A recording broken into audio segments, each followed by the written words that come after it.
Dear CEOs, मैं जो है ना छुट्टियों को, वो भी प्राइवेट अफेयर्स पे इतनी इतनी लंबी, बहुत डिस्करेज करता हूँ। यहाँ हमारे पास को अगर छुट्टी लेने आता है ना, और कोई बहुत बड़ी सिफारिश भी लेके आता है, मेरे किसी बैचमेट की सिफारिश भी आ जाए, तो हम 15 दिन से ज़्यादा छुट्टी नहीं देते। और अगर कोई पढ़ाई करने के लिए जा रहा था तो ज़्यादा से ज़्यादा 6 महीने दे देते हैं।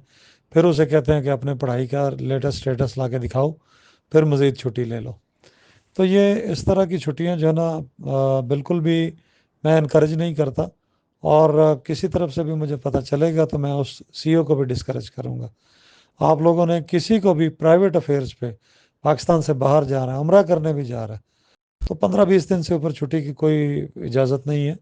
ये हमने कोई यहाँ अय्याशी का सामान नहीं रखा हुआ लोगों के लिए कि नौकरियां भी करें और साल साल छुट्टियों की अय्याशियाँ भी करें। तो ये हम दो दो चुपड़ियाँ नहीं दे सकते। कभी मैंने ज़िंदगी में इतनी छुट्टियां अवेल नहीं की हैं, मेरे किसी एडिशनल सेक्रेटरी ने अवेल नहीं की हैं, आप लोगों ने पता नहीं अवेल नहीं की होंगी। तो ये जो है हमारे अंडर काम करने वाले जो ग्रेड 15 से बिलो के लोग हैं, जो आपके अंडर काम कर रहे हैं, जिनकी छुट्टियां आप दे सकते हैं, तो वो साल साल की छुट्टियां किस तरह लेके जा सकते हैं। So it is clear message for everyone, no such long leave to anyone ever in future.